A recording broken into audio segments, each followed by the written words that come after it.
they have to make a change to replace Dougal Howard, and given you're playing Brisbane, you have to pick a tall defender. So do you pick 40 because he can play one-on-one, or do you pick the kid in Schoenmaker, who's a beautiful user of the ball but maybe a bit loose at this stage of his career?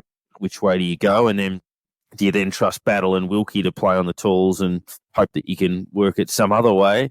And then Sharman, who's obviously been a star 2 weeks in a row at Sandy, won them the game, then drew them the game. Again, it's that revolving door. Michael, any other thoughts around which way you would go on the selection front with Howard definitely out, and then whether you would do anything else? Well, listening to and reading reviews of the game as they were coming into me on Saturday night, the raps on Bonner weren't great.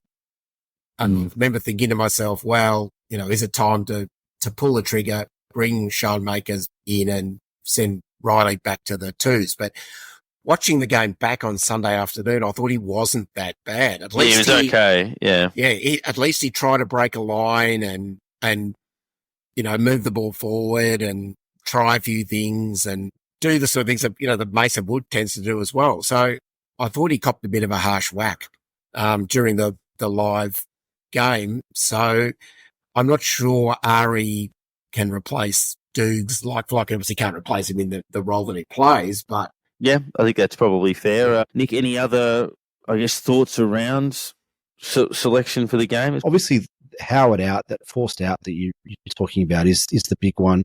And I'm in two minds, because when called upon to play his role, Zane Cordy hasn't really put a foot wrong. He's done everything that he's asked of him. He does the little things. He's a pretty good defender. Doesn't get a lot of the ball, but that's not really his job. I've been pretty strong in my belief that Arie Schoenmaker's not quite ready for AFL footy, and whether that's a bit of maturity or whatever. There's just, I've seen him a few times. I watched him at Moorabbin earlier this year. I've watched a few Sandy games, and there's just something about him that, I don't know, just hasn't quite ticked the boxes for me.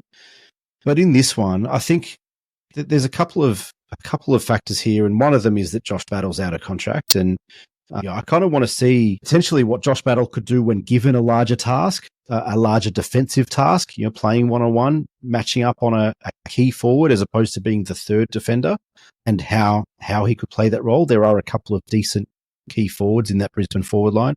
Obviously, the thing about Eric Hipwood, he had a day out last week, but that means that he's likely to not touch the ball this week. Or if he does touch the ball, maybe kick 8 points or something. But I'd love to see what Battle can do when matched up on a key forward, as opposed to being that third man up. And then in that case, what does Arie look like as the third man up? I kind of feel like if Josh Battle does leave, because Josh Battle could have a day out, he could become the next Jacob Wiedering, right? In which case we don't need to offer Jacob Wiedering $1.5 million a year. We offer Josh Battle $1 million a year, and we keep him, and he does the things that we know that he's good at. But in that case, what does Arie look like as that third man up, that kind of looser tall, that Sam Fisher role or Matt Maguire role, and let him kind of roam free to impact contest, come in late and get a punch in or take an intercept mark and then deliver the ball long and direct. I kind of want to see what that looks like. Clearly, he's not a key defender in your typical mold. He's not going to line up on Joe Danaher, you wouldn't imagine, as a fullback. But maybe between Battle and Wilkie, they can share those roles and match up in certain situations to kind of cover those guys and let Arie kind of do what he does and see how he goes. And I'm kind of, as much as I've said that he's not ready, I'm kind of leaning towards that being the change this week.